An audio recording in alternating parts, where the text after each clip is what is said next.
Hey guys, welcome back to my channel for another video. My name is Riaa and I make motherhood and lifestyle videos. This is my daughter Scarlett and she's going to join me for this introduction today. In today's video, I will be sharing with you guys the 5 books that I read in January. Crazy that we are already halfway through the first week of February. I just can't believe it. I feel like January always like drags on and then the rest of the year just kind of flies by. So without further ado, let's jump right in.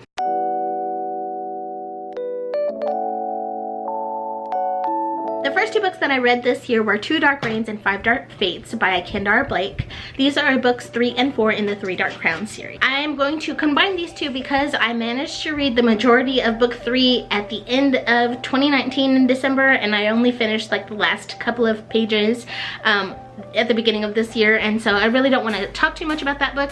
I more so want to focus on book 4, which is the last book to the series.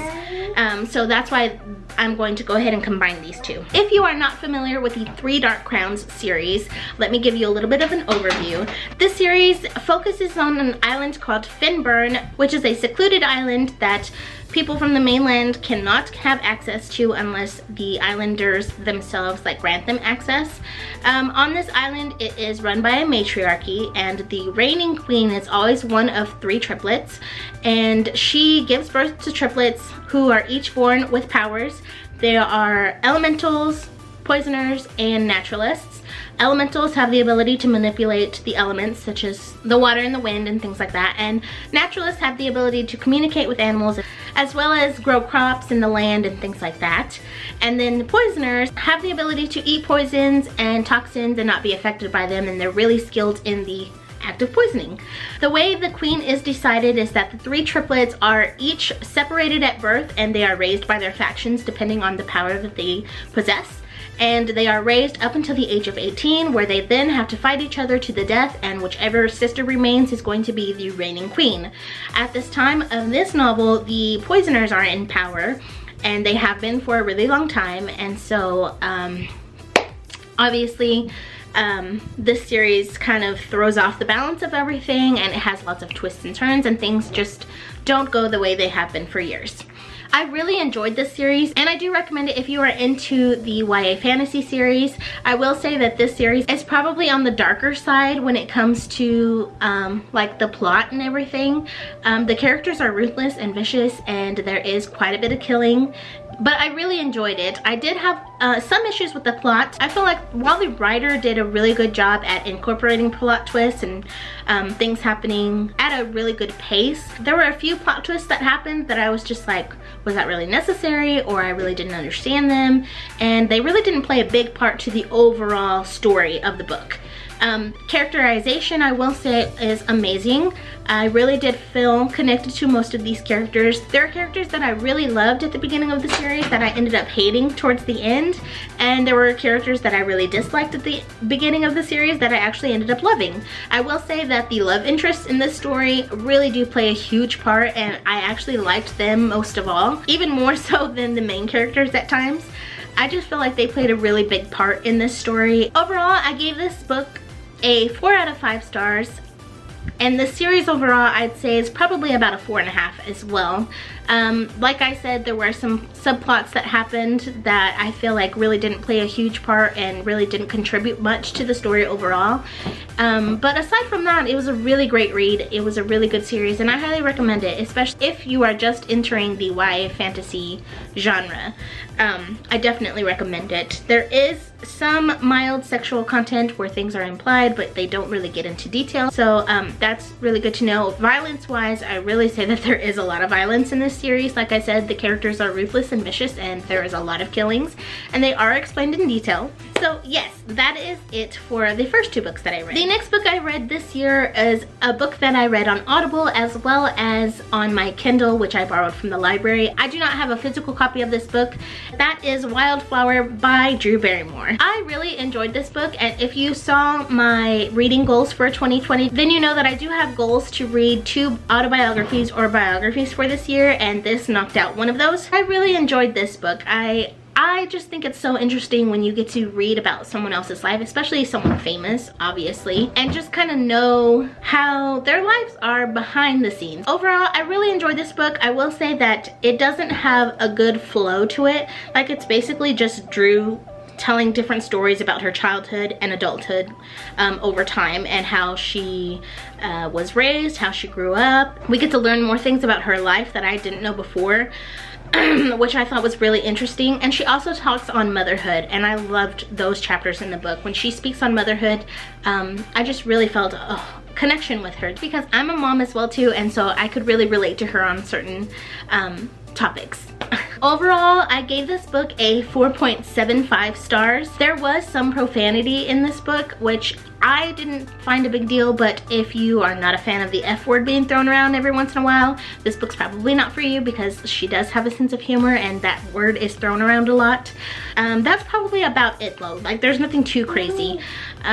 Like, there's no sexual content in here. There's nothing like too graphic that I wouldn't recommend a younger person reading, you know what I mean? I really enjoyed this book though. I found it to be really interesting. I really loved, like I said, I always really love to hear about people's lives, especially from their point of view, and I like to hear stories told from their perspectives. Yeah, I highly recommend this book, especially if you love Drew Barrymore. I love her. I think she's a really great actress, and she's just a funny person overall. And yeah, I really enjoyed it. So it was a good. The next book I read in January is the graphic novel Pumpkinheads, written by Rainbow Rowell and Faith Erin Hicks.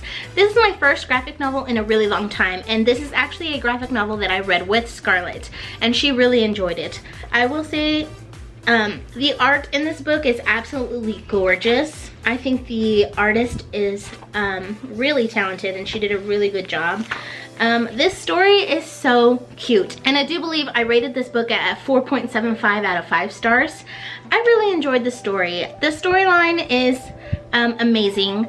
It gave me all the fall vibes, so I definitely recommend you reading this, but save it for fall because it's just the perfect book for that season. It is set at a pumpkin patch, of course, and this is like an epic pumpkin patch. This is like the pumpkin patch of all pumpkin patches. Like, it has everything.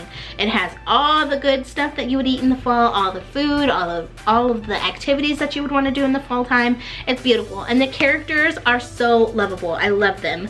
I think that they are a perfect match. I love the relationship, and I love the dynamic between the two of them. They are very different, but they just mesh so well. And for it being a graphic novel, I really felt like I got a lot out of this book. I really got to know the characters, and the story had time to develop, and it wasn't rushed, and it wasn't lacking in any way. Overall, I highly recommend it, and I think you should read it. The last book I read was actually one of my most anticipated reads, and that is An Enchantment of Ravens by Margaret Rogerson.